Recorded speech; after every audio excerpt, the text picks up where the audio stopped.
and we're going to talk about Caitlin Clark constantly to elevate ourselves, but also trigger her fans so that they'll keep coming to games and rooting for her, and it's going to elevate the entire league. I'm honestly starting to think there's a strategy to this madness. There's a method to this madness. Monica McNutt recently suggested that Caitlin Clark's popularity is due to her being a white girl from Middle America, rather than recognizing her achievements like breaking records, hitting long-range shots, attracting new fans to the game, and revolutionizing women's basketball. Really? Here's Monica McNutt, ESPN broadcaster, covers the WNBA.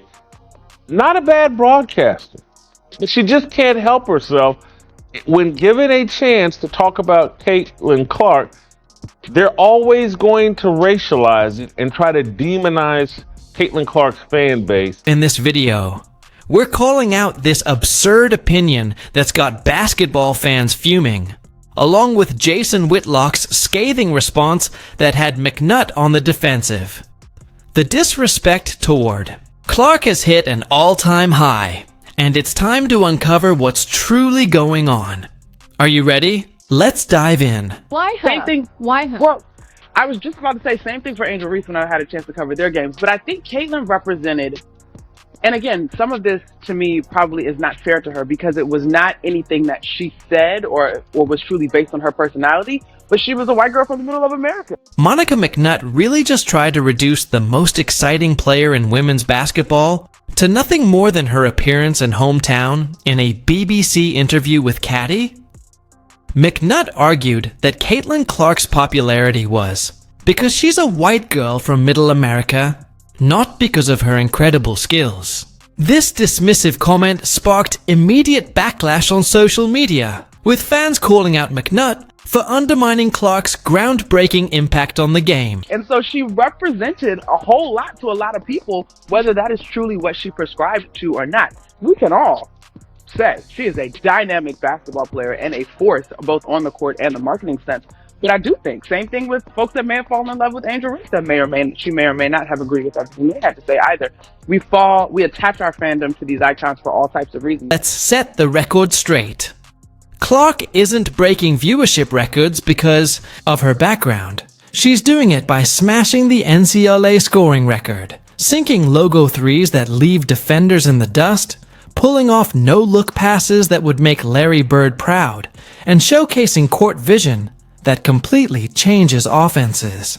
Even Magic Johnson has acknowledged this, yet somehow McNutt chose to focus on Clark's race instead of her game-changing style of play. So perhaps Caitlin Clark is relatable and popular, and people want to see her play because she's exciting as heck to watch and because she's not filled with anger. People are attracted to joy. Why was Magic Johnson so popular? Black, white, whatever. The man played with joy. Biggest smile on his face. Happy-go-lucky Magic Johnson. Everybody loved it. The fans weren't having it. Fire her, one user wrote on X. Another didn't hold back.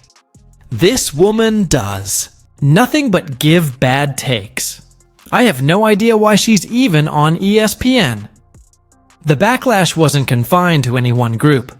Basketball fans from all walks of life came together to defend Clark's rightful place as a sports phenomenon. Let's put this in its proper perspective. When I think about Caitlin Clark, the operative word that comes to my mind is gratitude. There's an incredible level of gratitude that should be accorded to this young lady with what she did for the sport. That's not to take anything away from anybody else, but I often argue, when I've argued with folks about this, you think NBA players shouldn't be thankful to Magic Johnson? You think NBA players shouldn't be thankful to Larry Bird? You think NBA players shouldn't be thankful to Michael Jordan?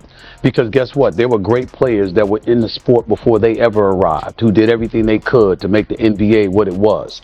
But it was when those brothers arrived that it took on an extra dimension and elevated to another level. What's especially telling about McNutt's take is what she conveniently overlooked. If being a white girl from Middle America were the key to WNBA stardom, why haven't players like Kelsey Plum, Sabrina Ionescu, Sue Bird, or Cameron Brink reached Clark's level of popularity? If appearance were truly the driving factor behind Clark's appeal, these players would have received similar attention. But they haven't. Della Down, Sabrina, Brianna, Chelsea. I mean, Diana Taurasi, you have these white players in the league that never galvanize the people like this. Alright? Now, granted, you can have some people come back and say, well, the media and the coverage wasn't as good as it is now. NILs and things like that weren't popping off. That has nothing to do with it. That has nothing to do with it, man. If they were that captivating, they would have got that. The irony here is impossible to ignore.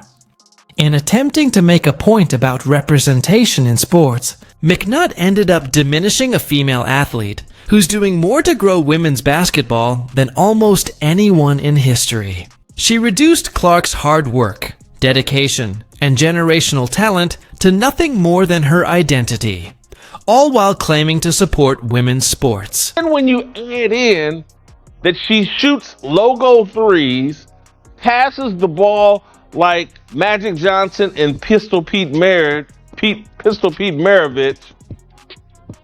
scores a lot of points, leads the league in assists, that like she's a great player, and she plays and shoots and releases the ball like Steph Curry.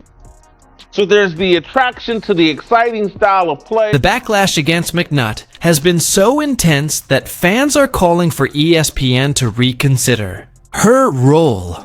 When a sports analyst misses the mark this badly, dismissing the real basketball reasons behind a player's popularity, viewers naturally begin to question their credibility and objectivity. The controversy has highlighted the high stakes of sports commentary in today's media world, where analysts are increasingly held accountable for their words. What's most telling is how fans from all backgrounds have rallied behind Clark. Basketball lovers across America have united in admiration for Clark's game, proving that her appeal transcends racial boundaries.